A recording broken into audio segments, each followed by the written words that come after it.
Bueno, doy la bienvenida a todos, a todas, a todes, ¿no? Por estar en este encuentro, en esta charla, junto con Ángel Mendoza. Les cuento un poco lo que se trata el espacio. El espacio se llama De Vino a una charla que surgió ya aproximadamente más de un año, con la intención de pensar qué es lo que nos estaba sucediendo a partir de la pandemia. Y de ahí empezaron a surgir varios temas y varias charlas, varios diálogos. Empezamos con unos pocos amigos de acá de la ciudad de Salta, después se unieron amigos de otras ciudades de Argentina y después de ciudades no de Latinoamérica. Eso nos llevó a pensarnos una identidad y esa identidad surgió la comunidad en diálogo intercultural Ñahui. Ñahui, en palabra quechua, significa ojo y garganta, en el sentido de vernos y escucharnos, decir lo que cada uno, lo que nosotros somos. Así surge esta comunidad que hoy en día tiene más de 30 miembros y que nos juntamos los viernes para discutir temáticas. En el día de hoy va a estar Ángel Mendoza y va a ser presentado por Francisco. Bienvenido Ángel, muchas gracias. Bueno, buenas noches para todos. Gracias por estar, Ángel. Un poco la semblanza, tu presentación. Ángel Francisco nació en Mexicali, es hermano cooperador de la Orden de los Predicadores, obtuvo una licenciatura en Danza y Filosofía de la Universidad de Texas, en Austin, una maestría en Filosofía en Saint Louis University y una maestría en Teología y maestría en Divinities en Aquinas Institute of Theology. Obtuvo su doctorado en Teología Filosófica en la Universidad de Virginia y escribió su tesis doctoral en calidad de Scholar in Resident en la Universidad de Cambridge. En el 2009, su tesis doctoral fue publicada por Black Bell en Oxford bajo el título La teología de la comida. Esta obra ha sido nominada por el Premio de Excelencia Teológica Michael Ramsey Prize 2011, otorgado por Rowan Williams, ex arzobispo de Canterbury. En diciembre del 2010, este mismo libro ha sido publicado por la editorial Hus bajo el título Festín del Deseo, hacia una teología alimentaria. Actualmente reside en la Ciudad de México, es profesor de tiempo completo en el Departamento de Ciencias Religiosas de la Universidad Iberoamericana en Ciudad de México y fue coordinador del programa Fe y Cultura de la misma universidad. Imparte cursos, seminarios, conferencias en distintas universidades e institutos académicos, tanto en su país como en el extranjero. Ha publicado en varias antologías y en revistas nacionales e internacionales, entre las que se encuentran Anales de Antropología, Revista Christus, Concilium y otras. Vamos a abreviar para no estirarnos. Así que bueno, muchas gracias Ángel, un gusto que estés con nosotros. Y bueno, te escuchamos atentamente y después haremos toda la apertura para el diálogo y las preguntas. Gracias. Muchísimas gracias, es un gran placer para mí estar aquí y compartir la mesa con ustedes, con esta comunidad de Ñahui, ojo y garganta, para abrir la mesa para un diálogo comensal donde podamos intercambiar saberes y sabores también. Pues me pidieron hablar sobre la teología queer y quisiera primero decir que yo hablo aquí como teólogo y como persona queer también, siendo abiertamente gay y ahora habiendo pasado de la transición de ser hermano cooperador ahora con un cambio canónico a ser laico de los dominicos y pertenezco a una comunidad en Berlín del Instituto Internacional de Teología Marie-Dominique Chenu. Entonces, una persona queer que también vivo ahora con mi esposo, Carlos Márquez, y entonces no solamente quiero hablar sobre la teología queer, sino también desde la teología queer, también desde estas fronteras. Es difícil, por supuesto, hablar de la teología queer, es medio complejo, sobre todo cuando decimos la teología queer, porque en realidad hay muchísimas voces cuando nos referimos a la teología queer. Una razón es que es relativamente novedoso, desde, digamos, a partir de los años 90 del siglo pasado, empezaron a surgir cuestionamientos sobre políticas de identidad sexogenérica, y que generó muchísimos movimientos activistas de las poblaciones LGBTI, lesbiano, gay, bisexual, trans, las diferentes posibilidades de trans, intersexual y queer. Y luego que las tomó estas iniciativas y estos movimientos, Judith Butler principalmente, que fue una de las pioneras de lo que sería la teoría queer. Entonces es realmente novedoso. La teología es impulsada primero por la teoría queer. Entonces empieza a aparecer a partir de los años 2000, o sea, es una teología del nuevo milenio. Y que todavía, por lo tanto, está en desarrollo. Entonces, hablar de la teología queer como algo terminado no sería justo para hablar de la teología queer, dado que es una teología que no llega a totalizaciones y discursos absolutizantes. No es una teología final o finalizada, ya que parte de las experiencias y toma nuevas voces a partir de diferentes rostros, diferentes contextos, diferentes movimientos de activismo social. Entonces, más que presentar qué es la teología queer, aquí lo que quisiera hacer o que lo que propongo es presentar una especie de cartografía, un mapeo de algunos de los puntos de coordenadas que son importantes para navegar dentro de este complejo que llamamos la teología queer. Una primer coordenada, quisiera mencionar tres coordenadas o hablar de tres coordenadas. Una primera tiene que ver con la arqueología misma del término, de las raíces y de los orígenes, tanto de la teoría como de la teología queer. Primero por la cuestión etimológica. Como sabemos, es una palabra, la palabra queer viene del inglés, que significa extraño, raro, torcido, fuera de lo normativo.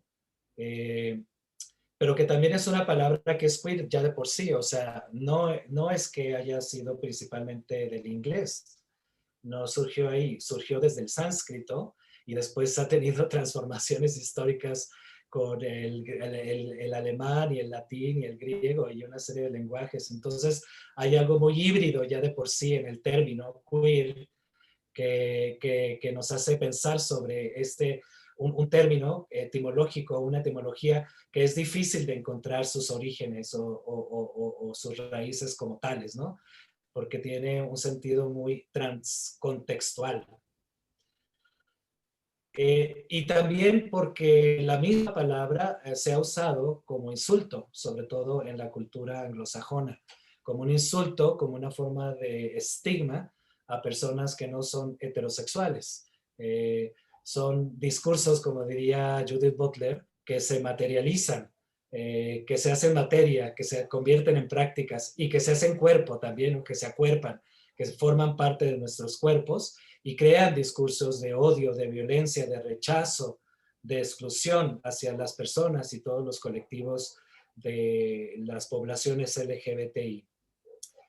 Un reto también importante que hay para el español es cómo traducir el término, ¿no? Etimológicamente, ¿qué término puede ser equivalente a decir, por ejemplo, el insulto de queer, que sería, dependiendo la cultura en Latinoamérica, maricón, puto, joto, lencha, etcétera? O sea, todo este lenguaje, estos discursos de odio hacia las personas no heterosexuales, el reto es encontrar un término que pueda abarcar todas estas injusticias, todos estos insultos y toda esta capacidad también que tiene de transformación del discurso mismo. Se ha intentado al español, por ejemplo, traducirse como teorías mariconas o teorías torcidas. La misma pionera de la teología queer, que es la argentina Marcela Duss-Reiff, lo llama teología indecente, ¿no? En contra de esta decencia de discursos supremacistas y heteronormativos. Entonces, es difícil. A mí me gusta traducirlo como queer fonéticamente utilizando C-U-I-R, de alguna forma para ponerlo en contextos latinoamericanos y buscando una especie como también de decolonización de, digamos, un imperio del lenguaje que puede ser el inglés. Es difícil encontrar incluso al español, porque si fuera una traducción al español también sería algo limitado, dado que el español es un lenguaje colonial también. Entonces, ¿cómo decolonizar al término queer y cómo hablar desde otras fronteras más allá de la colonización? Ese sigue siendo un reto también. Entonces, yo uso queer, C-U-I-R, para mencionar este carácter de extraño, de forastero, de cuerpos rechazados, no solamente en la comunidad LGBTI, sino también todas las personas que viven tienen una vivencia de rechazo y de discriminación por su raza, por su etnia, por su condición económica o por su situación migratoria, por su capacidad, discapacidad y capacidades diferentes, en fin. Todos los cuerpos que Judith Butler llama abyectos, los cuerpos que son rechazados, los cuerpos que son basurizados. Entonces también ahí está parte de la etimología y tratar de hacerlo dentro de contextos latinoamericanos y decoloniales. Es una etimología también queer, la palabra, y también todo el movimiento, porque tuerce es el mismo término, no se aferra a los determinismos del insulto y de la discriminación, sino que es un término que se resiste y habla a favor de una resignificación y de una transformación. La primera vez que salen a las calles las comunidades LGBTI en los años 60, luego en los 70 y luego en los 80, sobre todo durante el aumento del VIH-Sida, salen a las calles para decir, we are here and we are queer, get used to it. Estamos aquí y somos queer, acostúmbrense. Y entonces es una forma de resignificar. Lo queer también etimológicamente es una torcedura del significado, es una resignificación, que aquello que era un insulto ahora se convierte en un emblema, en un símbolo discursivo en el espacio público de resignificación y de dignificación de aquellos que han sido rechazados por la sociedad. Es una dignificación política, una dignificación colectiva, que no se hace en nombre de uno mismo, sino se hace en nombre de toda la sociedad para una transformación. Entonces también eso implica el término queer.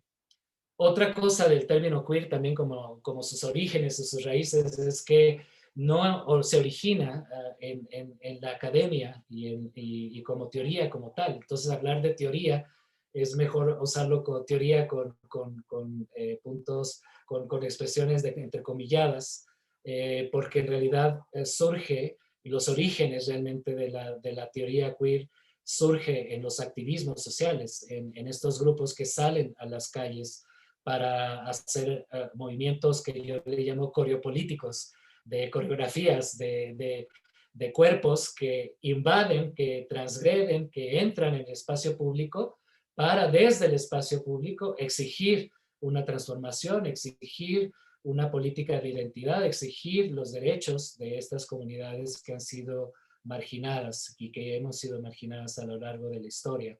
Entonces, ahí también hay algo queer en sus orígenes, que se origina en movimientos sociales y pasa después a la academia. Entonces, el reto para la teoría queer y para la teología queer es siempre preguntarse dónde está la vida cotidiana, dónde están los problemas y las voces que están de cuerpos concretos de la vida cotidiana que provocan un pensamiento teológico, y que a partir de este pensamiento teórico y teológico podemos transformar también, regresar a la sociedad para transformarla. Entonces es un reto también llegar a estas raíces de la teoría y teología queer. La teología, teólogos, es también queer ya de por sí, o sea, como intrínsecamente la teología, teólogos, es algo muy queer. Eh, Primero porque es fronterizo, hacer teología, el estudio de Dios, la ciencia de Dios, es algo inalcanzable. O sea, ¿qué ciencia tiene la capacidad de absolutizar o de poner incluso en un discurso totalitario el misterio infinito que es Dios, ¿no? Y por eso es tan importante en la tradición teológica las voces que ha habido desde el inicio de la teología, que han llamado la teología negativa o la teología apofática, de rechazar cualquier pronunciamiento que sea absolutizante de Dios. Entonces hay una parte mística del infinito de Dios que no se puede poner en palabras finitas. Entonces ahí mismo hacer teología ya es un acto queer de por sí, ¿no? De cómo con pronunciamientos humanos podemos apuntalar, podemos señalar, podemos simbolizar, podemos integrar algo que se escapa a cualquier discurso, que se escapa a cualquier lenguaje, que se escapa a cualquier totalización. El maestro Eckhart, uno de los grandes místicos del medievo, decía que tienes que dejar a Dios ser Dios, y tachaba la palabra Dios, porque muchas de las cosas que decimos de Dios son nuestras propias proyecciones de Dios. Entonces es necesario una crítica, una autocrítica a nivel del pensamiento teológico por dentro, para deconstruir sobre todo aquellos discursos patriarcales y para transformar a la misma teología y sacar a Dios del armario, sacar a Dios del closet. El Dios queer realmente, ¿no? Este Dios que es queer en tanto que es un amor infinito, un amor eterno, que no tiene fin y que ama todo lo creado, absolutamente todo. Entonces es un amor completamente radical y que nos hace además partícipes de ese amor divino, que no se queda para sí la divinidad, sino la comparte, la parte y la comparte con todos nosotros. Y sobre todo, y en especial, a los cuerpos que son más directos, más azurizados. Entonces ahí hay algo intrínsecamente queer en el ser y quehacer teológico. También hay algo muy queer en la misma etimología de la teología, en tanto que seguir una tradición que es también muy temprana en el pensamiento teológico de la patrística, que tiene esta fórmula que llaman fides querens intellectum. La fe que está en busca de un razonamiento, la fe que está en busca de una forma de articular aquello que es inarticulable, aquello que es indecible, aquello que es inefable. Entonces hay un aspecto también catafático, un aspecto positivo de atreverse a pronunciar. No es únicamente la teología un discurso meramente negativo, sino es un discurso que también se atreve a pronunciarse, que se atreve a tratar de hacer un discernimiento intelectivo, un discernimiento para tratar de entender la fe, aquello que rebasa cualquier tipo de entendimiento. Y por lo tanto, la teología como tal es interminable, ¿no? Por eso también es queer. Otro de los orígenes también de la teología queer es la teología de la liberación. No hubiese sido la teología queer si no tuviera el antecedente de la teología de liberación, sobre todo en contextos latinoamericanos y intercontinentales fuera de Occidente. Entonces, también ahí vemos que la teología de liberación, con su opción radical por los pobres, hablar desde los márgenes, leer las escrituras desde situaciones de despojo, situaciones de desterritorialización, situaciones de pobreza, de marginación, etcétera, es un movimiento que se inició con la teología de liberación.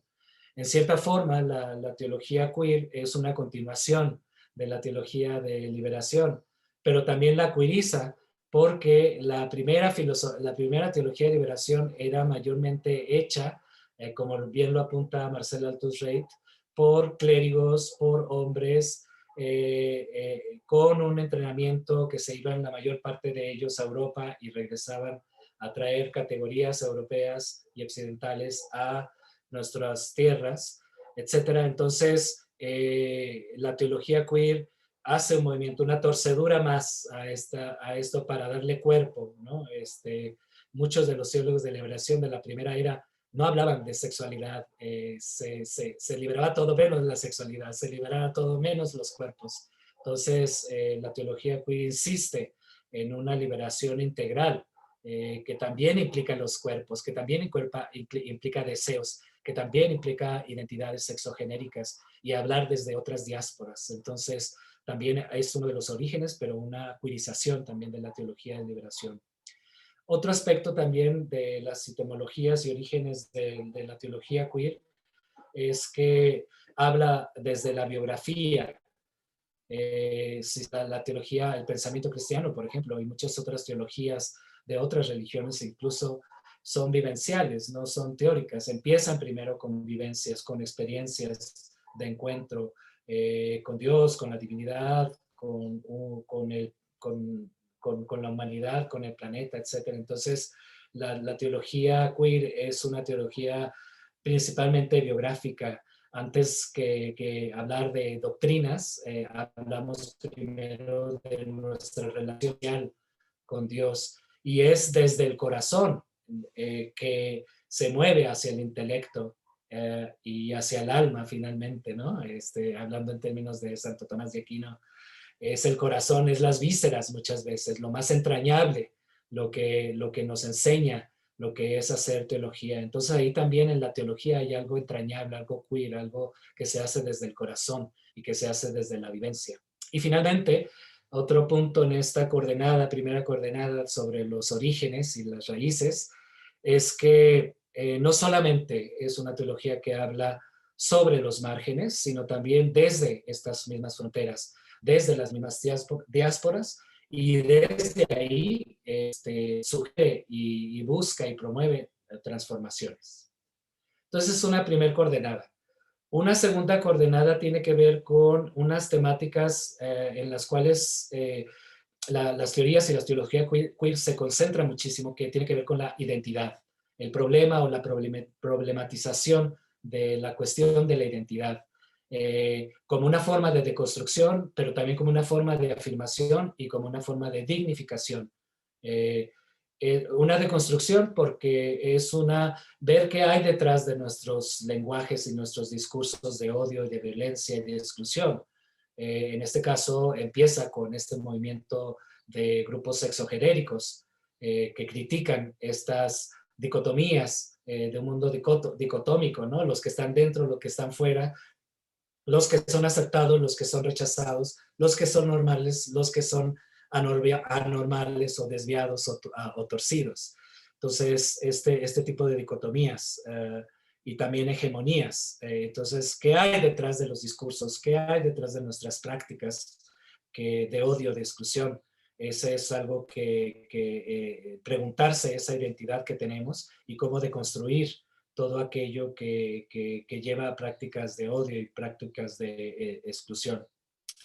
Es otra forma como de indecentar, ¿no? Las decencias de estas supremacistas que subordinan a los otros y normalizan y también hacen normativo y justifican con esa normatividad, justifican la marginación y la supresión del otro. Cualquiera que sea este otro, ¿no? Entonces es como crear una alteridad y justificar la explotación del otro a partir de este discurso decente. Entonces también la deconstrucción es una indecencia, es indecentar estos mismos discursos y prácticas. Esa es una de las tareas cuando se pregunta sobre la identidad en la teoría y en la teología queer.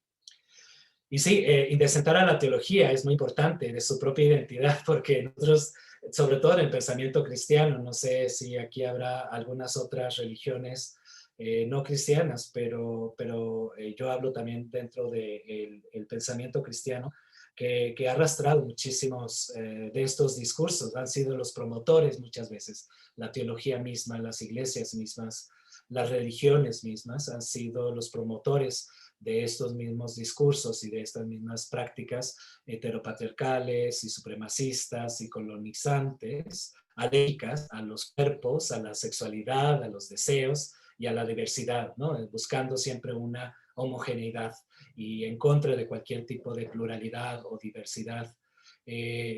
La teología queer trata de indecentar a estos discursos decentes que en nombre de Dios excluyen y explotan y colonizan y destruyen y promueven, por lo tanto, el odio y la violencia.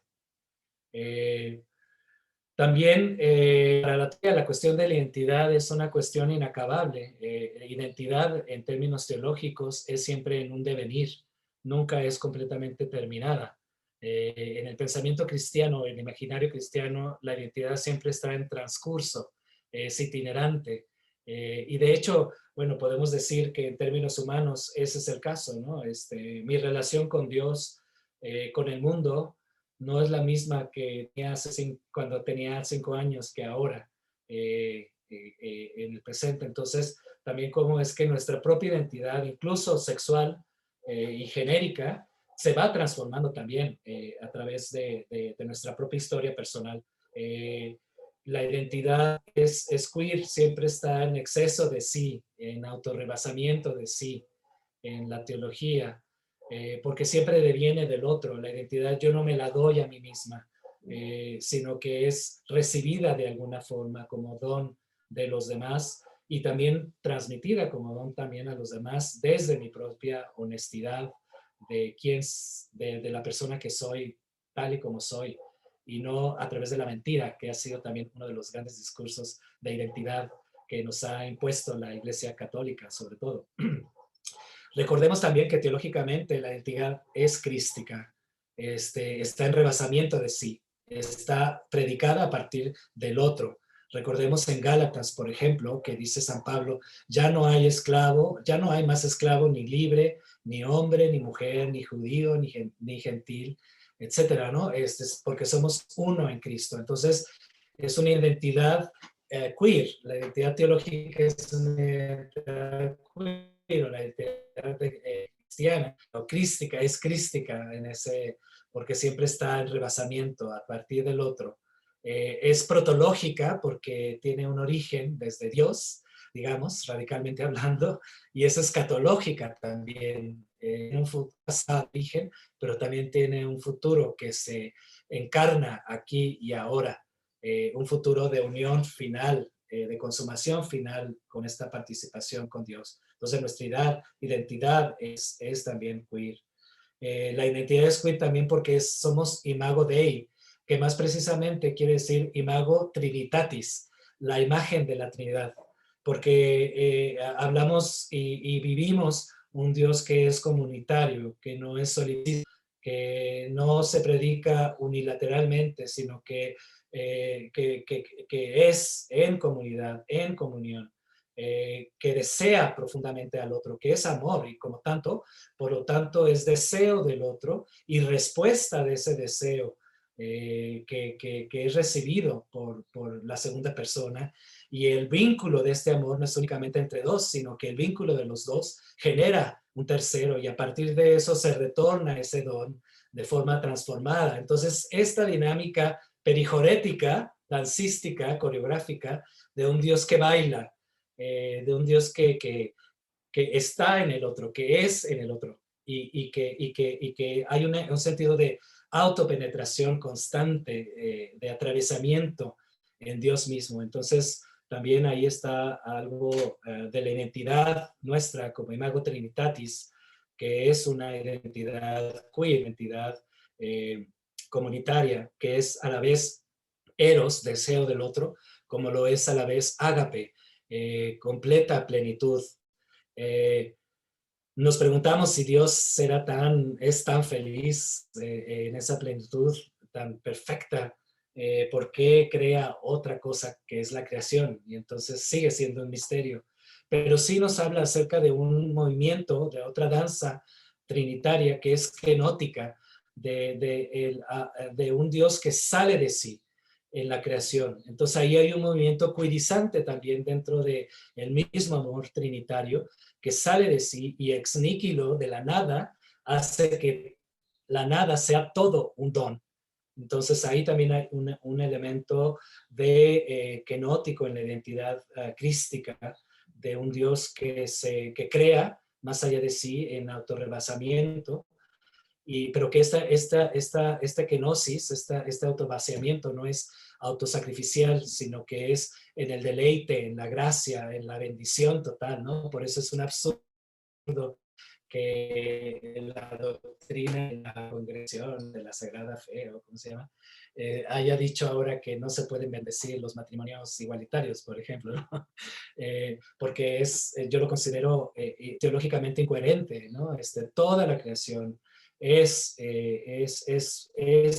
deificada por Dios, por participación que nos hace partícipes de este movimiento, de esta danza perijorética trinitaria, que también nos atraviesa, que también es una compenetración en cierta forma, ¿no? Porque atraviesa también nuestros cuerpos y que hace que nuestra identidad sea una afirmación, afirmamos nuestra identidad, pero también la abrimos porque siempre está en rebasamiento de sí por virtud de esta participación con la danza perijorética de Dios.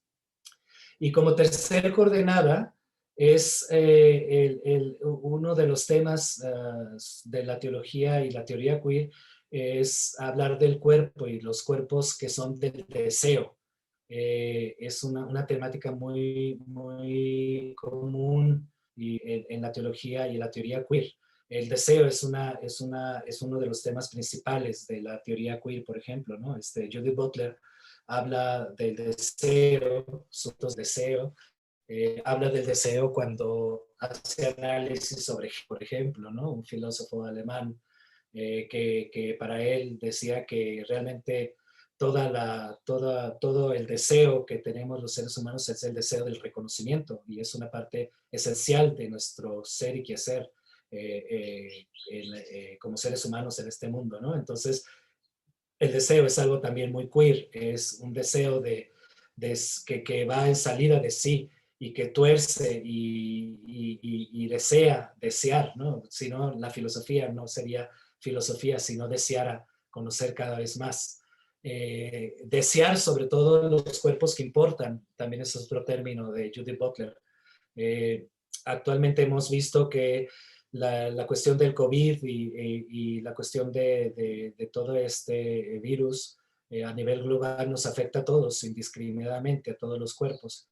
Y sin embargo, nos damos cuenta de que hay unos cuerpos que importan más que otros. No es lo mismo ser un cuerpo en lugares más privilegiados que estar enfermo de COVID en lugares y sectores de población menos privilegiados. Aquí en México, por ejemplo, no sé cuál es el caso en Chile, en Perú, en México, en Argentina, en Londres, pero aquí en México, por ejemplo, las clases trabajadores tienen que ir todos los días y no hubo cuarentena para ellos, todos estos cuerpos. Entonces, también ahí vemos que hay muchísimo por hacer para ver qué cuerpos importan y qué cuerpos no importan y por qué no importan y cómo hacer para transformar la sociedad. Y para la teología, eso es para la teoría queer como tal, ¿no? El tema del deseo, y es un deseo que también se encarna, que parte de la corporeidad y de los acuerpamientos, de acuerparnos, de hacernos cuerpo de solidaridad con otros cuerpos, sobre todo aquellos que menos importan.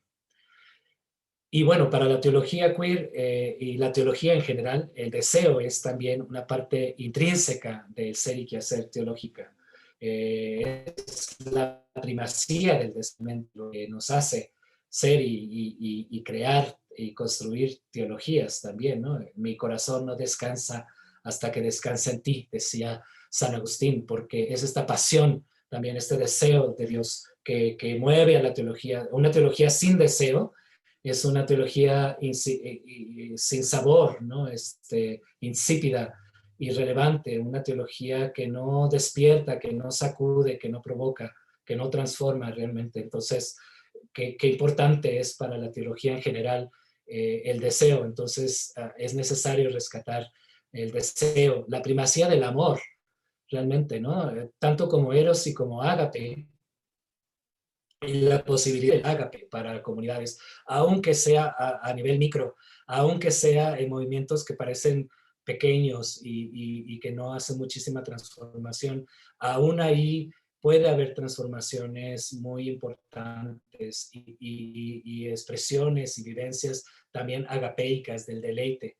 Incluso muchas veces lo que más les molesta a los grupos fundamentalistas religiosos, homofóbicos, transfóbicos, feminicidas, es este deleite, la capacidad de juego, la capacidad de festividad, de festejo, del festín que tendríamos también las comunidades que hemos sido marginadas y que vivimos también en estas diásporas. Entonces también no solamente eros, como el deseo del otro, sino también estas vivencias, estos saboreos de ágape, de deleite y de gozo y de festín. De un Dios que nos desea primero, ¿no? Si deseamos a Dios es porque Dios nos desea primero, Él sale primero a nuestro encuentro. Y es ese deseo de unión, de intimidad, de pasionalmente estar enamorado de nosotros, que nos hace movernos también para ser uno con Dios también. Y luego también el deseo cuando hablamos del movimiento de la encarnación en Dios, ¿no? Que se hace carne, que puede ser más queer, más deseoso que un Dios que se carne, lo más primario de nuestra vivencia corporal. Entonces ahí ya también hay un movimiento en la encarnación de un deseo que es infinitamente queer. Jesús, por ejemplo, en los evangelios es un teólogo queer que está siempre provocando y subvirtiendo órdenes de inclusión y de exclusión, que está siempre haciendo políticas de transformación y de incluir aquellos cuerpos que han sido diaspóricos. Y abre la mesa además para todos, cuando la mesa antes era para unos cuantos, y lo abre sobre todo para aquellos que son más rechazados. Entonces crea una mesa de inclusión y no de exclusión, y lo radicaliza en su presencia, en su acompañamiento eucarístico, que se hace pan, ¿no? Que también que puede ser más queer que un Dios que se encarna y que además se hace alimento, y que al alimentarnos se hace parte de nuestro cuerpo y nos hace también parte del corpus Christi, ¿no? De un corpus planetario, un corpus cósmico, donde radicaliza este amor y que es inclusivo. Es una pena, pues claro, en las iglesias y en las comunidades cristianas, donde las Eucaristías, más que ser un símbolo de inclusión, es un símbolo de exclusión, que yo llamo estas teologías anoréxicas y prácticas anoréxicas, donde no nos dejamos alimentar ni dejamos que otros entren también y participen de la mesa. Es importante radicalizar también el ser eucarístico como un vuelo del deseo en la teología queer.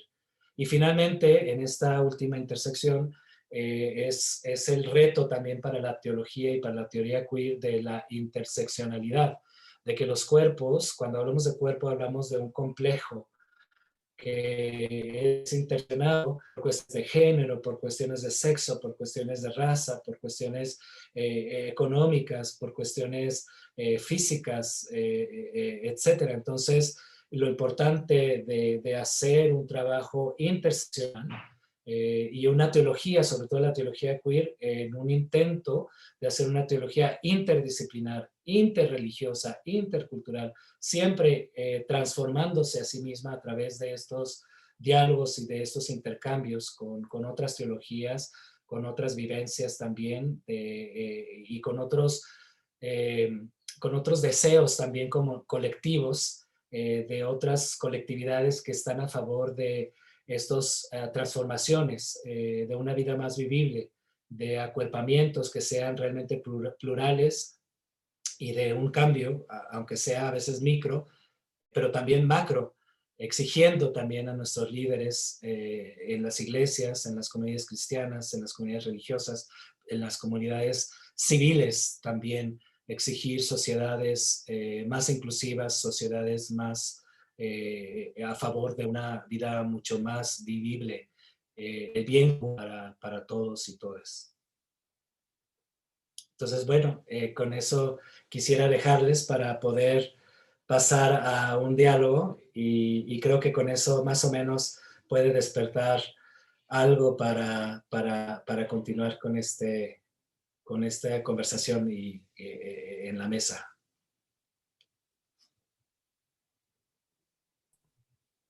Muchas gracias, Ángel. Gracias por este camino que nos has hecho como introducción a la teología queer, partiendo desde las raíces, poniendo énfasis en este proceso identitario también, ¿no? De la identidad, que también pasa por una desconstrucción, ¿no?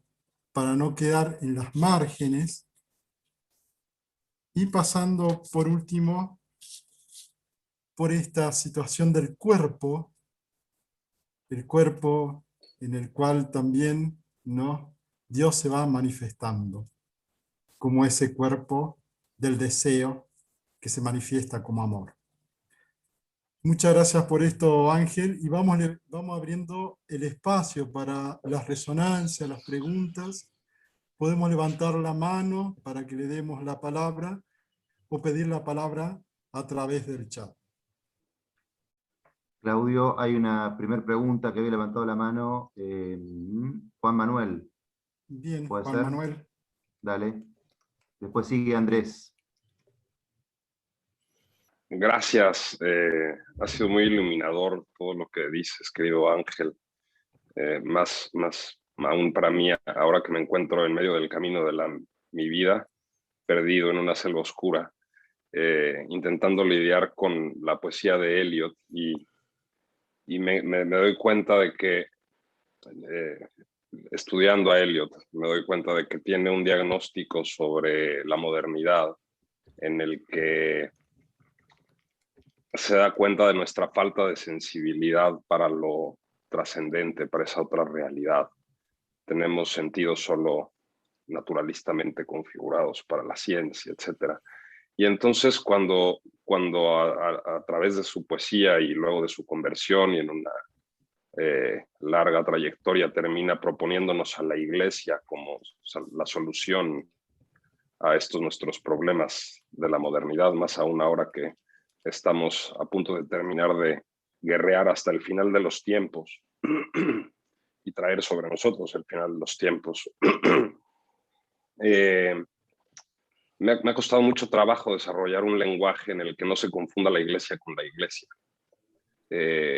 Y esto que dices creo que va por esta línea y más aún ahora, digamos, con la revelación de que no era solamente este cura Maciel o este cura de Chile o estos colegios de los legionarios en estos lugares y en aquellos, sino una estructura de pecado en la más intimidad del gobierno de la iglesia, ahora revelado en Canadá de una manera pavorosa.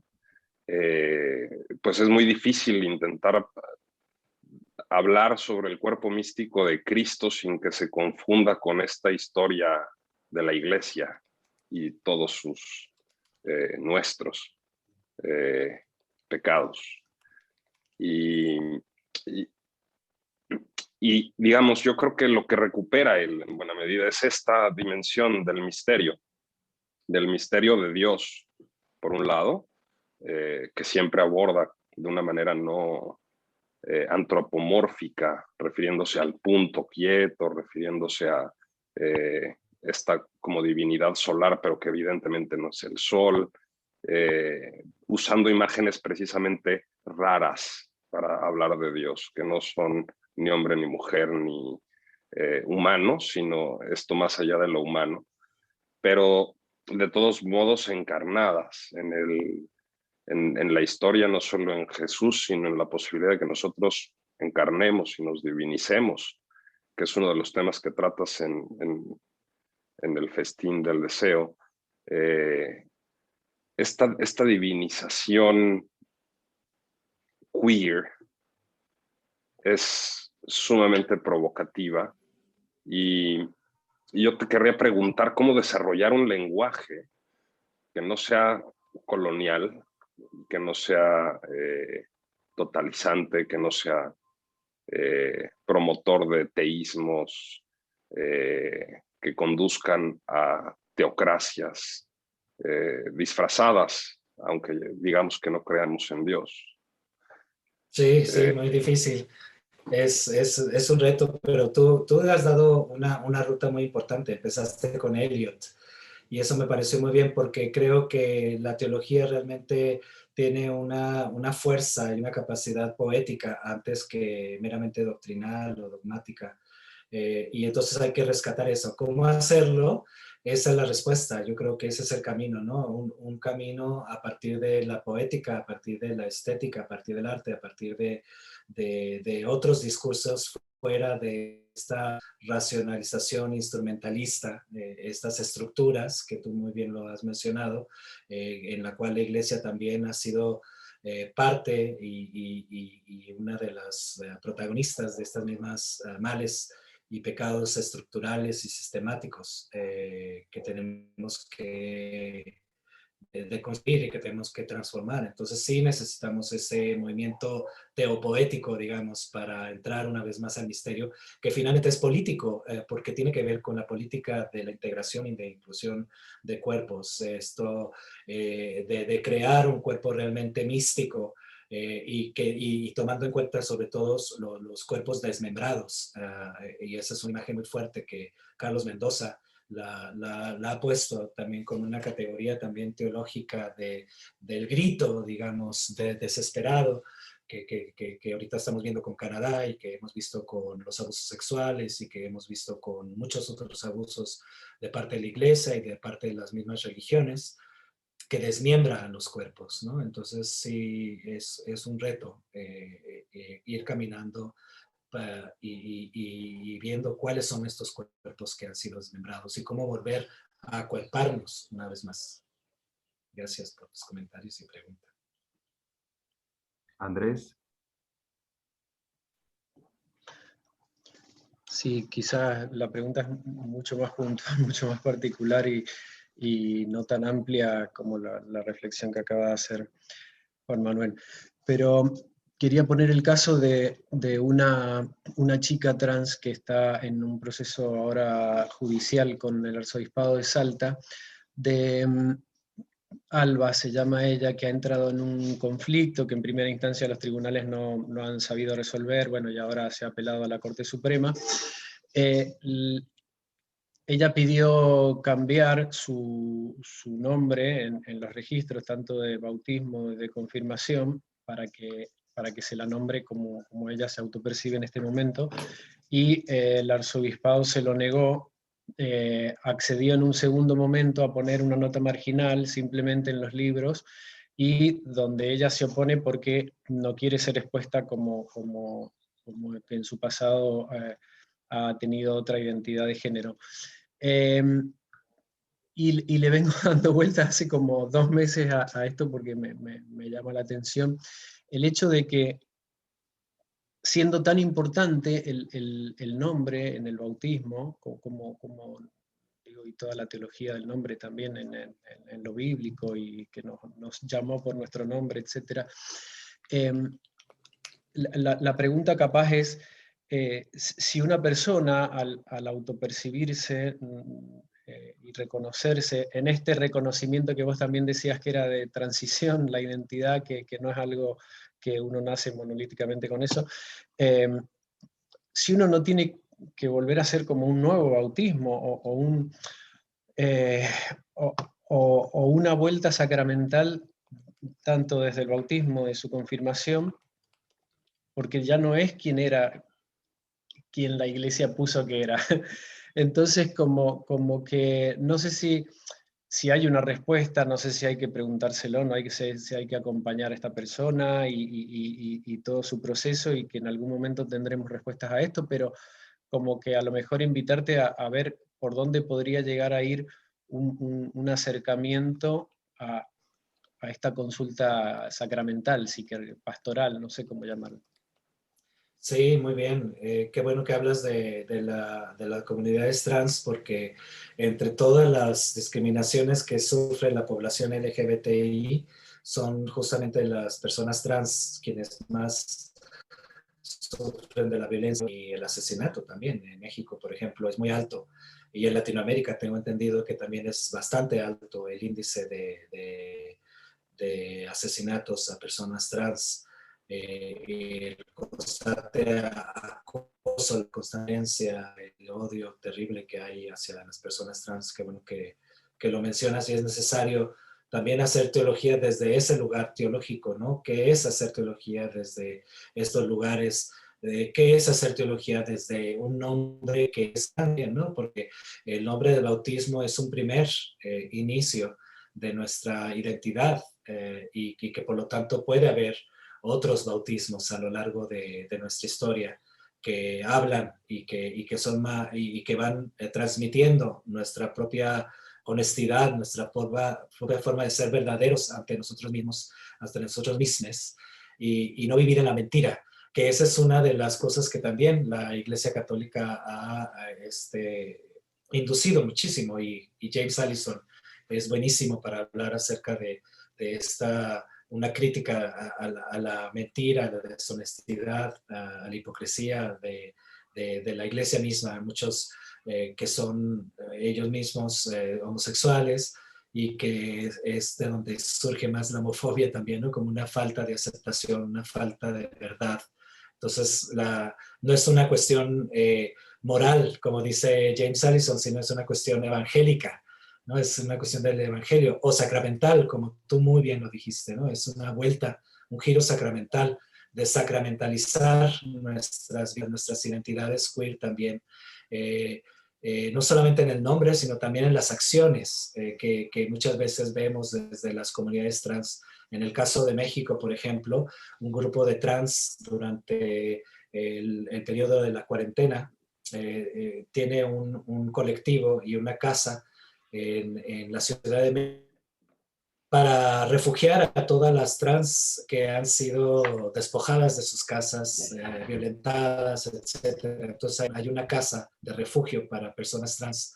Pues bien, durante el tiempo de la cuarentena, ellas salieron a las calles a dar de comer a la gente porque decían, no podemos nosotros aceptar que tener nuestra alacena completa de comida mientras toda la gente está muriendo de hambre, sobre todo mucha gente que fue expulsada de sus casas por ser parte de la comunidad LGBTI.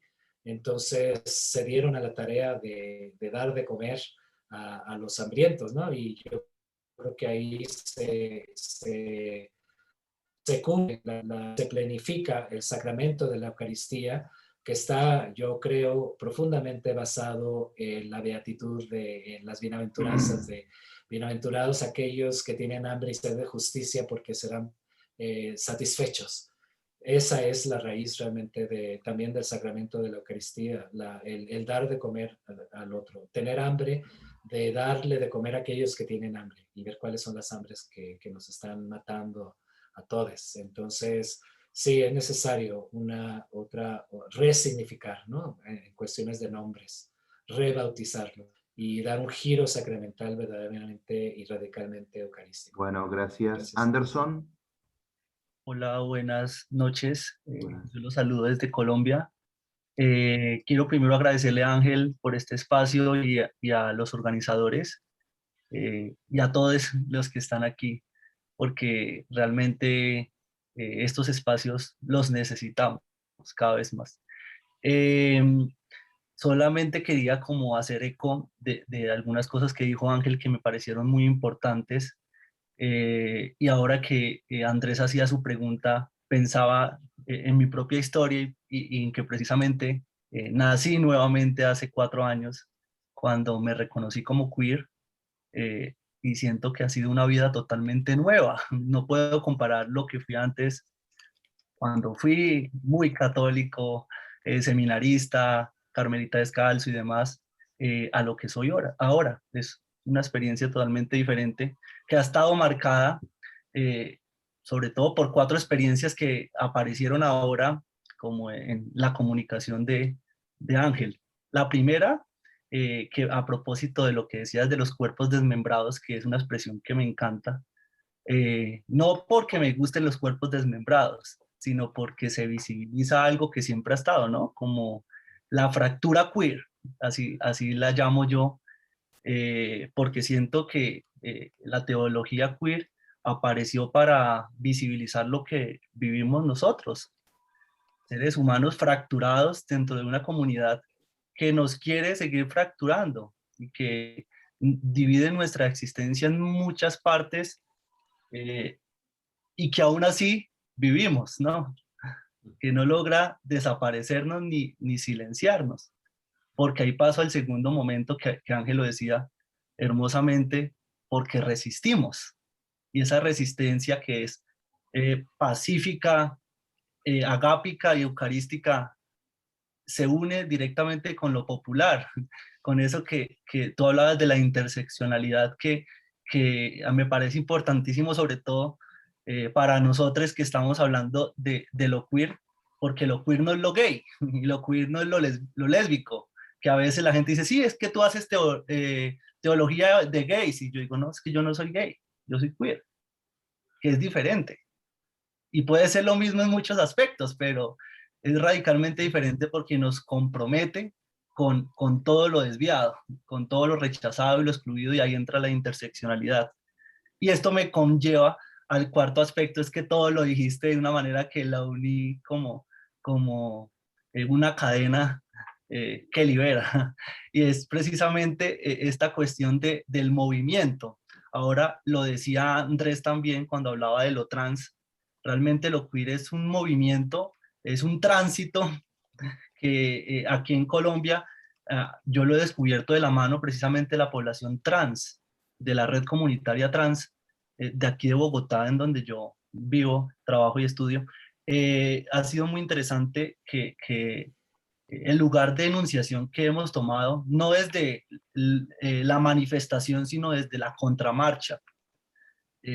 No marchar en otra dirección, sino devolvernos por el camino andado para decir que se han dado mal.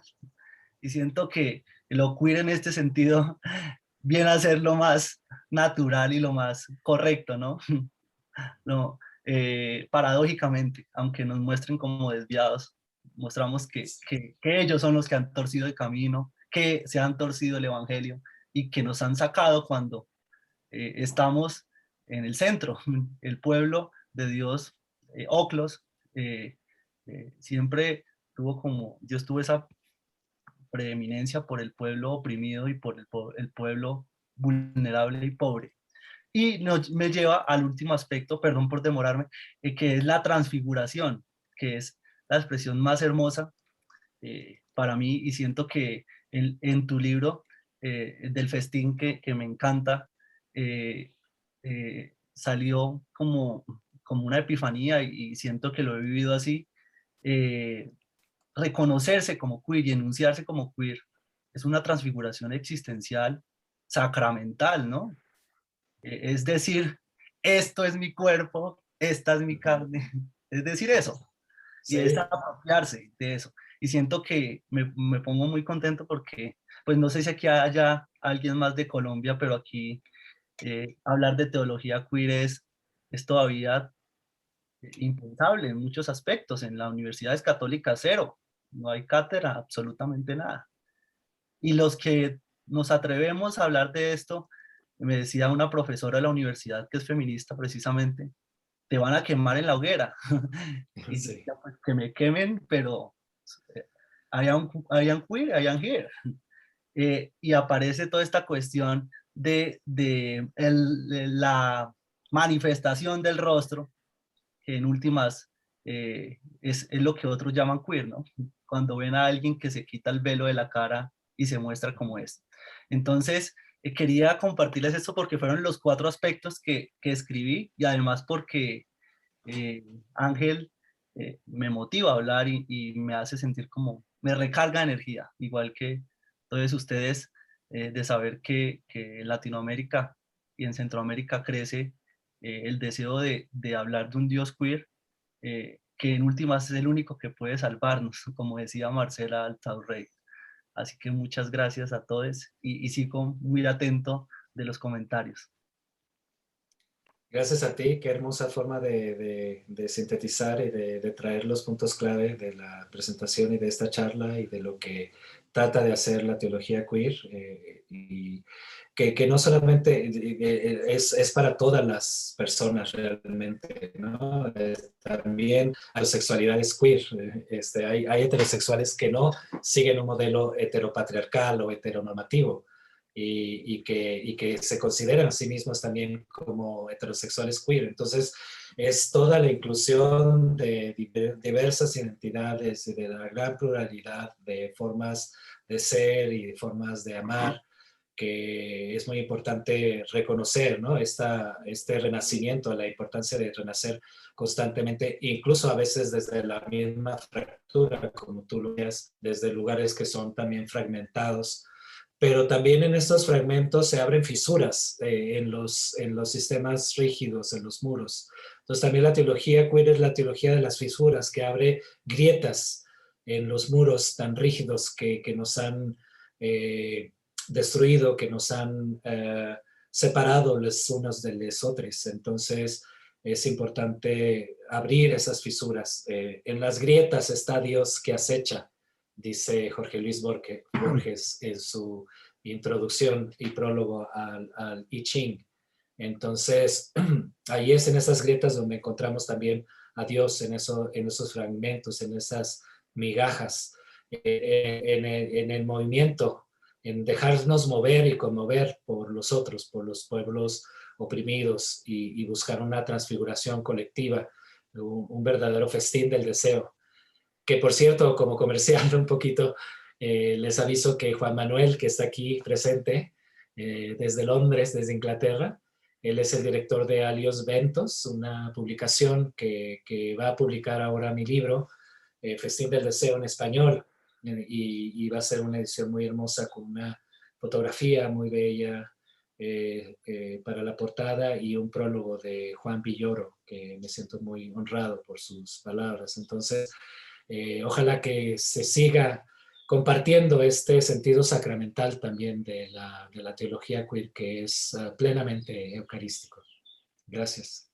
Bueno, muchas Y además gracias. lo pondremos en acceso abierto para que todos estén invitados al banquete y puedan leerlo gratuitamente en la versión digital.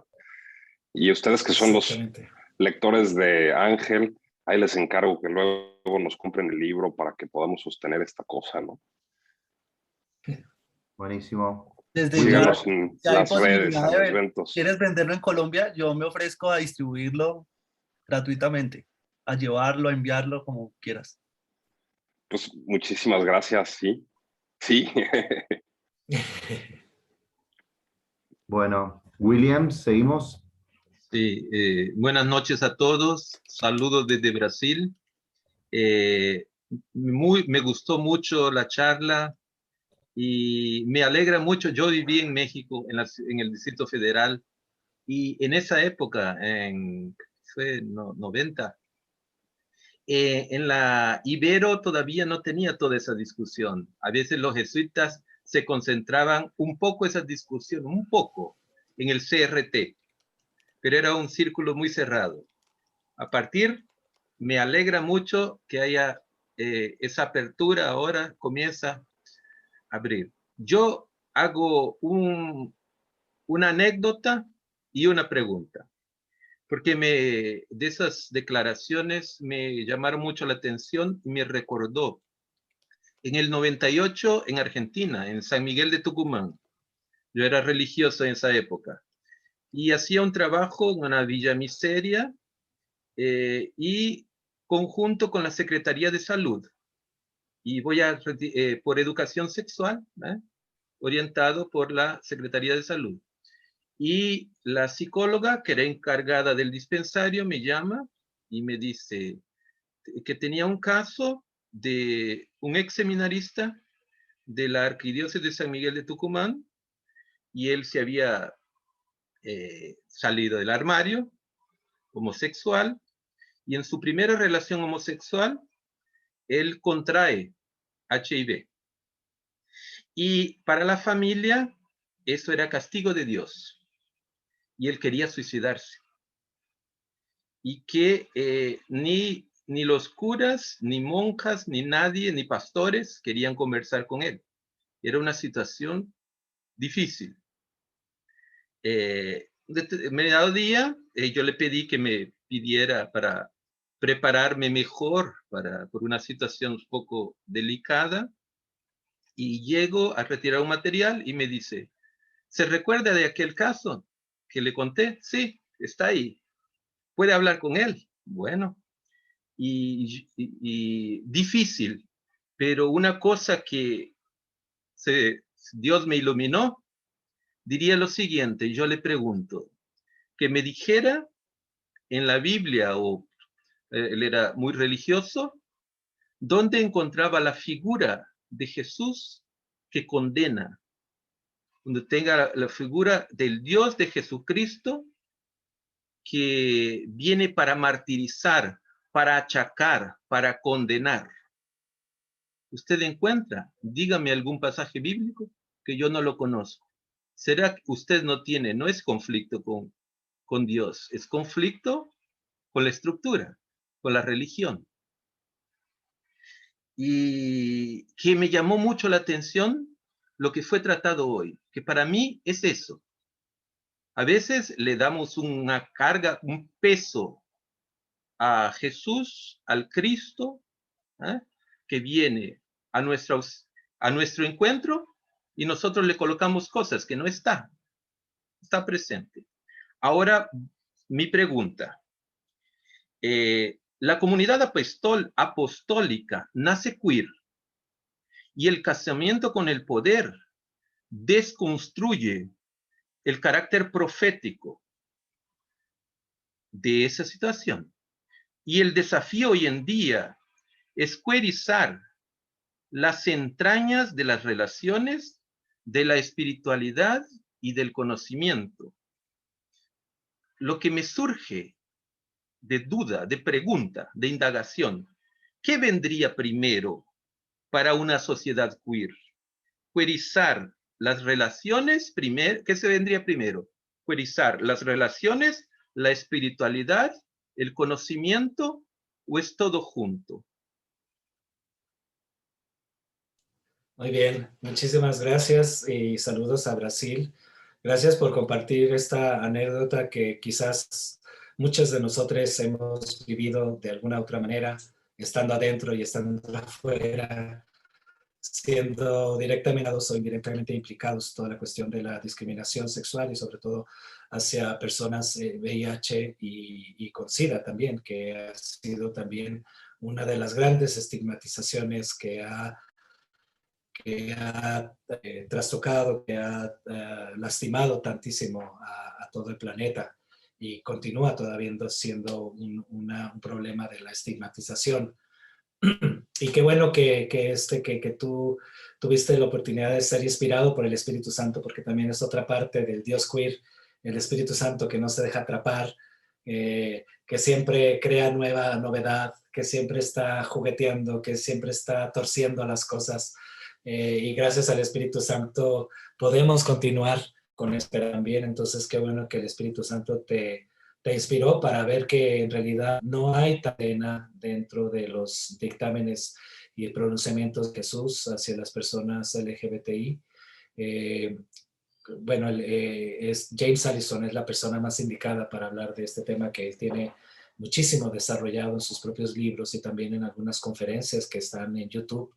Y él hizo un programa sobre estos textos paliza dentro de la Biblia, que se han utilizado como paliza para pegar y para hacer discursos homofóbicos, que son más o menos como 9 textos realmente donde hay una cierta insinuación de la cuestión homosexual en las Sagradas Escrituras. Y James va pasaje por pasaje de una manera hermenéutica, exegética y llena de una teología muy abierta, muy bien formada, como es James Allison, para deconstruir estos textos y decir que en realidad no hay tal condena dentro de la Biblia. Entonces, qué bueno que el Espíritu Santo te dio esa fuerza para poderte pronunciar y decir sin temor que no hay tal condena. Sí, la comunidad apostólica nace queer, ¿no?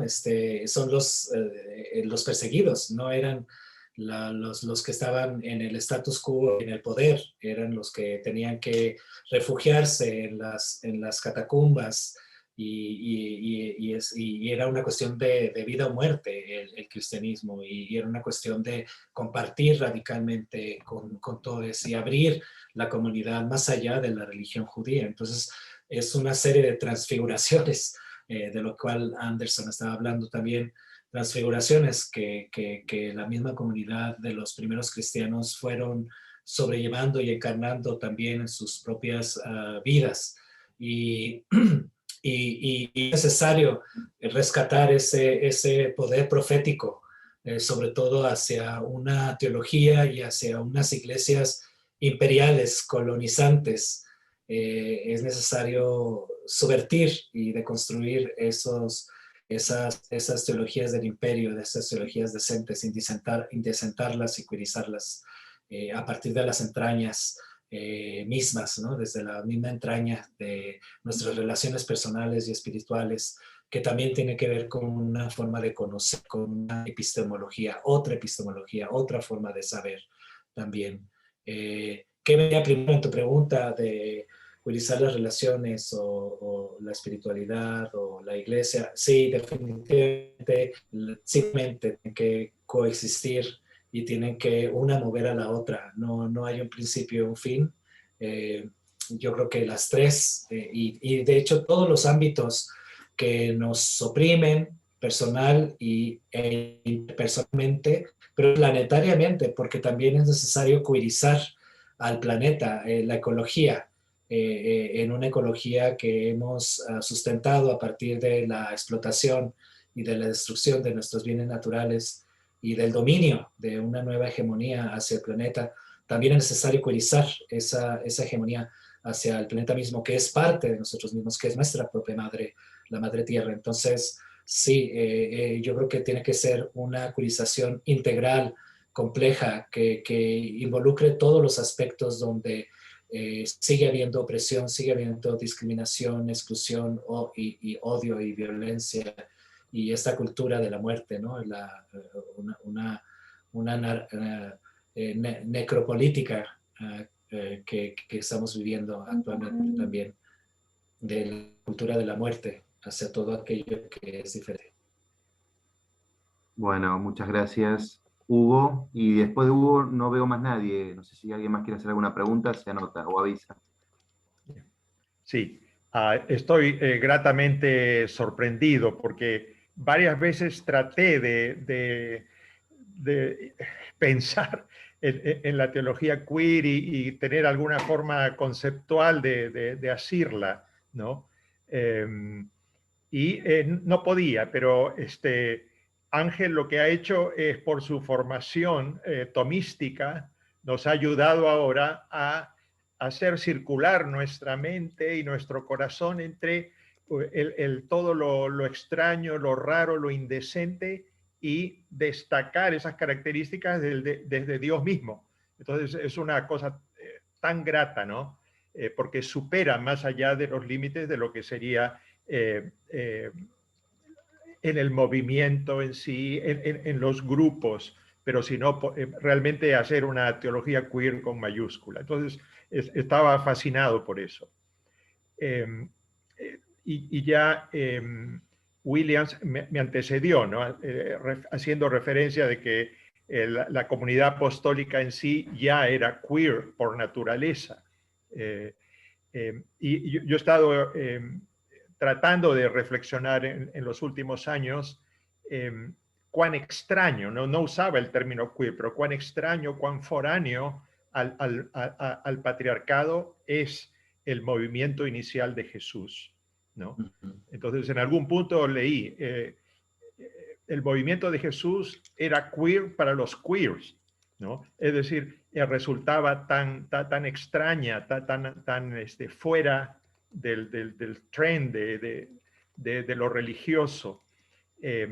Si hay alguna conexión con el movimiento de Juan Bautista, ¿qué cosa más queer que Juan Bautista? ¿No? Es decir, es una imagen, diríamos, formal y en su lenguaje mismo es totalmente fuera diríamos, de lo religioso. Ahora, voy a unir esto con el caso que planteó Andrés, ¿no? De esta persona transexual que lo que busca es, bueno, quiero que me reconozcan una identidad en papeles, en un certificado de bautizo, de confirmación. Es cuando queremos que se nos formalice una identidad, no sé si perdemos el caudal profético que hay detrás. Y por lo que dijo Williams, en algún momento este movimiento de Jesús, al lograr una identidad y un reconocimiento en el mundo greco-romano, en las sociedades, en las ciudades griegas y después en el resto del mundo, ahí es donde se perdió esta naturaleza queer del movimiento inicial de Jesús. Entonces, le tengo temor que en búsqueda de identidad, después logremos una identidad que ya se coloca otra vez en el centro de lo cultural, de lo aceptable, de lo políticamente correcto. Y yo creo que esa sería, vamos a decir, el punto en el cual perdimos el cristianismo, ¿no? Es decir, el cristianismo ya tenemos una religión formal y una religión otra vez que tiene una identidad y que es aceptada, es reconocida, es decente. Entonces, mejor mantenerse en los límites de lo indecente. Y para el caso, si tuviera la chica que mencionó Andrés, es decir, qué bueno que pusiste en alerta a la iglesia frente a esto y ahora destruye cualquier certificado que te den de identidad, porque en realidad lo único que vas a hacer es perder tu alma, ¿no? En búsqueda de esa identidad. Bueno, gracias Ángel, qué bueno haberte escuchado. Sí. Gracias a ti, qué bueno que hablaste acerca de Juan Bautista. Yo creo que también es otra forma de pronunciamiento desde el cual la teología queer se pronuncia, desde ese movimiento de Juan Bautista, que habla en nombre de aquel más allá de sí, ¿no? La teología queer no apunta hacia sí mismo, sino a aquello que va más allá. En este caso, Juan Bautista apuntaba hacia Jesús, y también la teología queer apunta hacia ese Jesús y su movimiento que era tan queerizante en su tiempo y que, como tú has dicho, se ha perdido por esta formalización, por esta forma en la cual se ha institucionalizado a la misma iglesia y se ha creado identidades más hegemónicas y del centro, digamos, ¿no? Yo creo que la teología queer siempre tiene que ser retada por las periferias y salir de esos centros, si no, no es teología queer. Y ciertamente que un problema de la identidad es cuando la identidad se concibe como cerrado y como algo además que pretenda homogeneizar, implantarse hacia los demás. La queerización y esta liberación, esa emancipación también tiene que estar al interior de las mismas comunidades LGBTI. En México también hay muchísima discriminación al interior de las mismas poblaciones homosexuales y lesbianas. Hay privilegios, ¿no? de unos cuerpos que importan más que otros. No es lo mismo ser gay pobre que ser un gay rico. Toda la cuestión de belleza, la cuestión de qué es aceptable como un cuerpo deseable en la comunidad gay, sobre todo, ahí también hay que hacer una subversión de estos privilegios y de esa hegemonía de una identidad que no está abierta hacia las periferias. Yo creo que ahí está la clave de una teología queer, verdaderamente queer, que no pierda el carácter profético y que siempre se pregunte dónde están las periferias, quiénes son los grupos, cuáles son las voces más silenciadas, quiénes son los más invisibles. Y también no solamente hablar sobre eso, sino, como lo dije anteriormente, desde ahí también, desde esas periferias, porque Jesús mismo no habló condescendientemente hacia nosotros, sino lo hizo desde ese lugar, y desde ese lugar trae la emancipación, trae la liberación. Entonces, también es una teología que tiene que hacerlo desde esas mismas periferias, y siempre hay que preguntarnos quién falta en la mesa, quién no está incluido, Esa es una pregunta constante. Cada vez que hacemos grupos de inclusión, siempre va a haber unas personas excluidas. Entonces preguntarnos, ¿quiénes son los excluidos? A mí me ha tocado a veces hablar con grupos católicos de gays, sobre todo hombres, que muchas veces en su forma de hacer comunidad se olvidan de que también es importante la experiencia y la vivencia y la comunidad, la integración de las, por ejemplo, ¿no? Y hay como un rechazo hacia la mujer también, hay misoginia también a veces en las comunidades gays, y hay todas estos tipos de discriminaciones. Entonces, siempre es un reto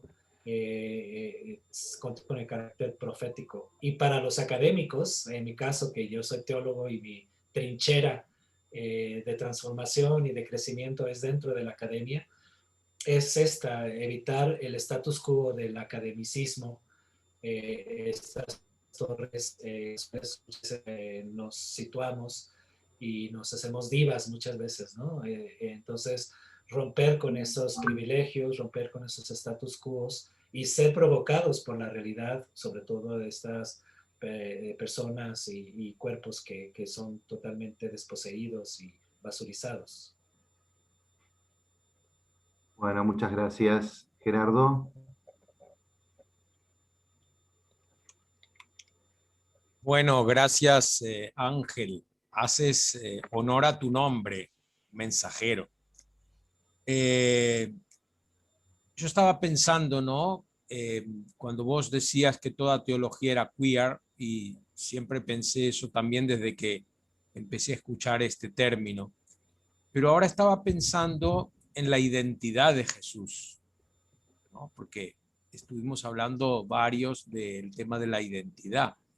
Y cuando, por ejemplo, el texto de Marcos capítulo 6, que se proclamó el domingo pasado en la liturgia, ¿acaso este no es el carpintero? O, como tienen los otros evangelios, ¿acaso este no es el hijo del carpintero, de María? Sus hermanos y sus hermanas no viven entre nosotros. Es decir, muchas veces nosotros nos vamos acostumbrando a una identidad que nos van poniendo nuestros padres al elegirnos un nombre, nuestras comunidades. Y después yo creo que en el fondo nadie está del todo conforme con su identidad, más allá de la orientación sexual que tenga, porque limitar la identidad a la orientación sexual me parece una cosa muy pobre, ¿no? Entonces digo, tal vez volver a relanzar a Jesucristo como modelo también en esto, ¿no? De que ninguno de nosotros está conforme con la identidad que le ha sido de alguna manera impuesta. Y entonces crear senderos de espiritualidad para recrear nuestra propia identidad, haciéndonos cargo de lo que queremos, de lo que nos han impuesto, y también ser capaces de plantearnos otros aspectos, ¿no? Que tal vez no concuerdan con la idea que los otros tienen de nosotros, ¿no? Porque bueno, si yo soy un académico, entonces siempre tengo que hablar con palabras difíciles. Si soy un padre de familia, como en mi caso, me tengo que comportar siempre de este modo, ejemplar. Y bueno, digo, por ahí presentar a Jesús como un modelo de una identidad fraccionada, me parece que podría ser de alivio para muchos que están sufriendo por no coincidir con esa identidad que creen que deben encarnar sí o sí. Sí, gracias, Gerardo. Muy importante. La identidad siempre está en flujo. De hecho, es una problematización de la identidad. Ahí empieza las teorías queer realmente desde Judith Butler. Entonces, una crítica a esas identidades hegemónicas, a esas identidades muchas veces dicotómicas también que siguen las sociedades y que son tan totalizantes, ¿no? Entonces, ella habla de deshacer la identidad, deshacer el género, le llama a uno de sus libros. pero en realidad es hacer estos roles de identidad, sobre todo cuando tienen unas cargas tan fuertes heteropatriarcales y hegemónicas y colonizantes, ¿no? Entonces, es parte de la teología queer rescatar el sentido de flujo, una identidad líquida, una identidad en constructo constante, en un proceso de construcción. Y ciertamente la teología queer está enraizada en Jesús, en la identidad queer de Jesús mismo, y casi todos los teólogos, teólogas, teólogos queer hablan acerca de Jesús y cómo es su identidad queer. Por supuesto, Marcel Althusreit sería uno de los ejemplos primeros de hablar de la identidad queer de Jesús. Es queer que haya nacido en circunstancias tan extraordinarias y extravagantes, ¿no? De un nacimiento virginal de Dios, que no usó el condón con María y otras cosas que usa de lenguajes y símbolos que hace Marcel Althusreit muy interesantes, muy viscerales y muy subversivos también, ¿no? También es un Jesús que se le ha caracterizado únicamente como masculino y como hombre, cuando hay una tradición también dentro de la iglesia y dentro de la teología de ver a Jesús como madre, de llamarle Jesús como madre, porque también de sus entrañas nace la iglesia, nace un nuevo movimiento también. Entonces es un Jesús que está preñado de un futuro para todos nosotros. Entonces también ahí hay otra queerización de la identidad de Jesús. Y un Jesús finalmente escatológico, ¿no? Que no está completamente ontologizado, digamos, aquí y ahora, sino que está siempre en esperanza de un futuro que todo por venir, pero que se encarna aquí y ahora. Entonces, ciertamente la identidad no se puede concentrar y únicamente homogeneizar en las cuestiones de sexualidad y género, aunque son importantes, por supuesto, ¿no? Sobre todo en un mundo donde ha habido tanta discriminación por cuestiones de género y por cuestiones también de sexualidad. Entonces es importante rescatarlo, pero a sabiendas de que es una identidad en flujo, en constante proceso de construcción. Buenísimo, muchas gracias. Y bueno, Juan Manuel, próxima pregunta. Muchas gracias. Me gustaría preguntarte, Ángel, algo que supongo que empecé a pensar hace como 10 años cuando discutíamos sobre si publicábamos un título de Conspiratio con el título God is queer, o Dios es queer, o una cosa así. Al final decidimos que no, ¿verdad? Qué pena. La radical novedad del cristianismo, o la radical novedad que es Cristo para nosotros, como la pone Illich, es esta superación de la etnia, ¿no? y de los códigos de conducta asociados a nuestra pertenencia a una comunidad cualquiera. Y a la luz de una cita que ponían por acá, Gálatas 3:28, ya no hay judío ni griego, hace referencia aquí a la condición religiosa, ¿no? O eres judío o no, o eres campesino, que sería la traducción de pagano. No hay esclavo ni libre, que es la dialéctica a la que leemos a la luz de la cual leemos la historia desde Hegel, ¿no? La dialéctica del amo y el esclavo. Pero aquí, en este lugar particular que es la conspiración, no hay amo y esclavo. No hay hombre ni mujer. Tú regresabas hace rato hasta Dionisio Areopagita y hablabas de la teología negativa y cómo Dios se nos presenta como un más allá del ser, como un misterio que jamás podremos atinar. Pero también decías que en ese espejo nos miramos porque somos la imagen de Dios. ¿Tú dirías entonces que cabría afirmar que si bien puede haber, tal vez biológicamente hablando, quizá 3 sexos, ¿no? 2, hombre, mujer, intersexuado, varón, hembra, intersexuado, pero tal vez una sola condición de género, a saber, todos somos queer, independientemente de las 47 etiquetas que hemos desarrollado para expresar nuestras identidades de género?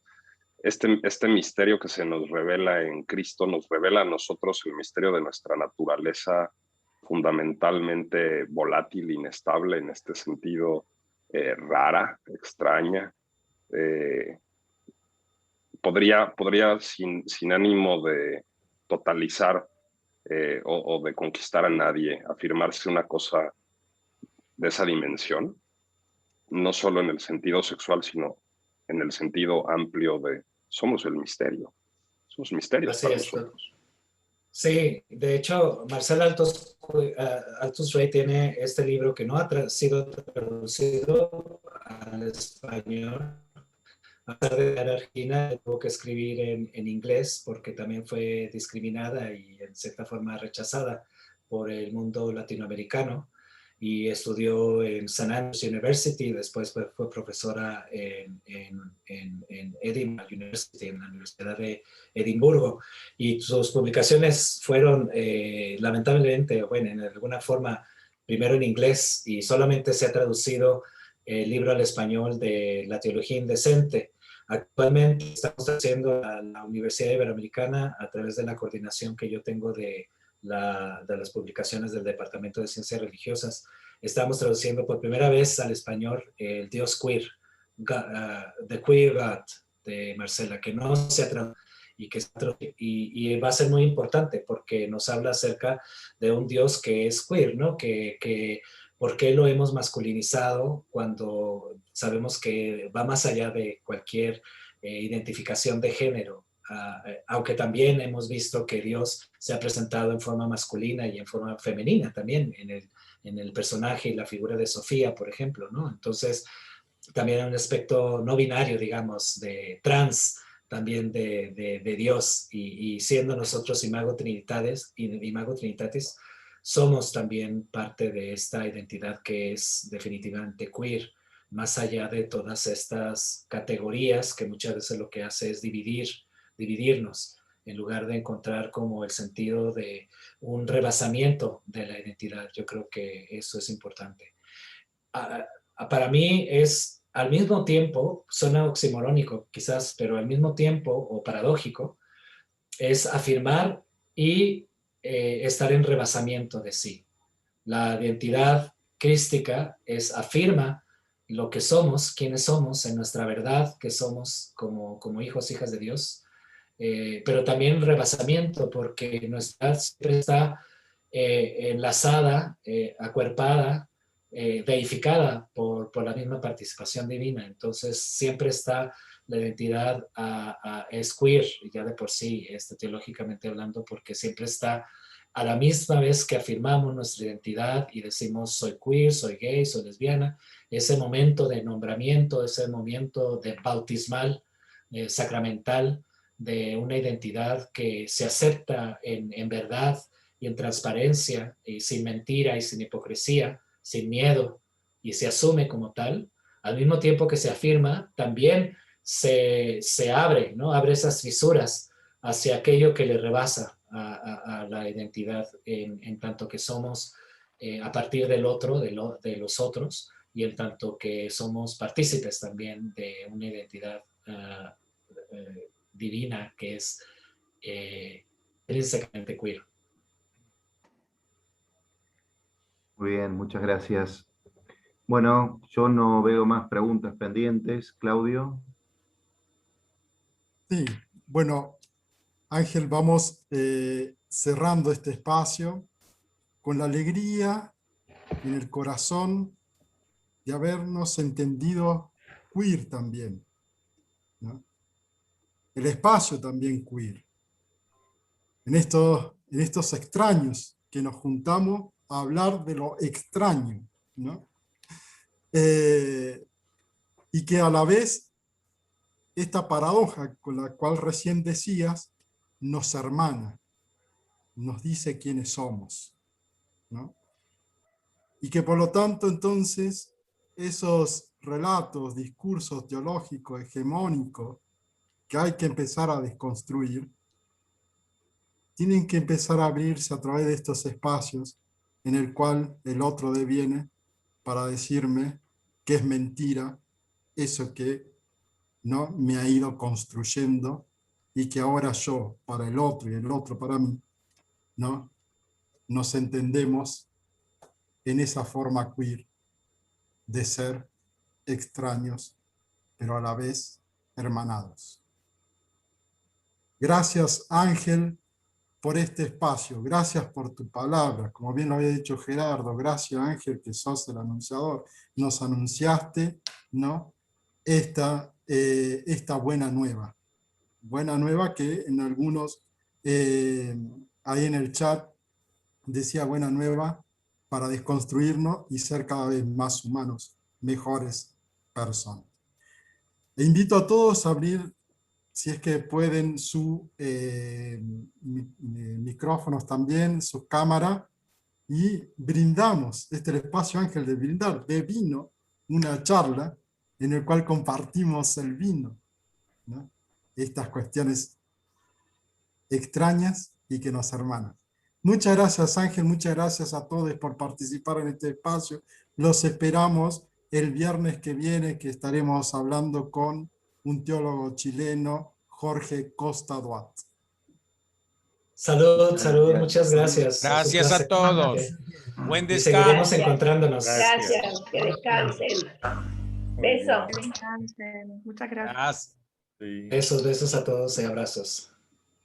Gracias. Muchas gracias. Muchísimas gracias. Abrazos a todos. Gracias, Juan Manuel. Muy amable por estar, Juan. No, hombre, un gozo enorme. Muchas Un gracias. placer conocerte. Que tengan buenas noches. Encantado.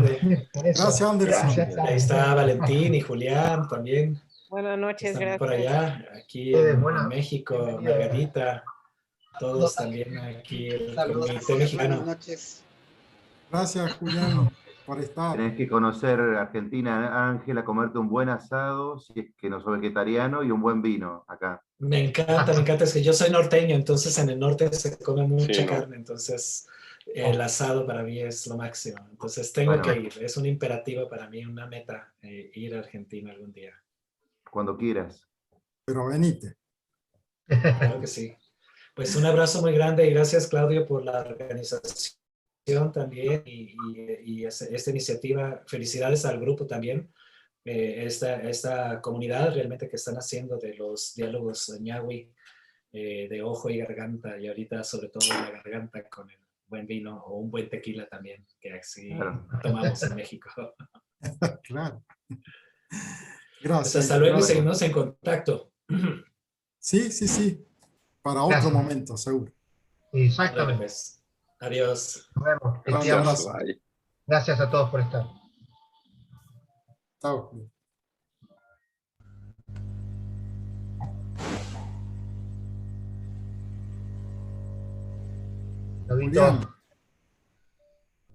Julián, te he escuchado varias veces en algunos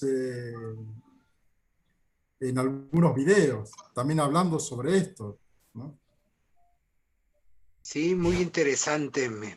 Yo quise un poquito escuchar, aprender, porque a veces me toca hablar mucho, ahora era de escuchar, por eso no intervine. A mi querido hermano Ángel, pues felicitaciones y a ustedes, gusto en encontrarnos. No, al Gracias, contrario. Julián. Gracias por haber estado presente. Manuel, muchas gracias por haber estado. Margarita también, muchas gracias. Les deseo un buen descanso. Nosotros aquí en Argentina ya estamos de noche, así que tengan un lindo descanso. Gracias, Enrique, por siempre apoyarnos. Soy parte de la comunidad, así que nos estamos viendo y los esperamos el viernes que viene, si pueden. Sí. Chaucito, un abrazo. Chao. Hasta el viernes. Nos vemos.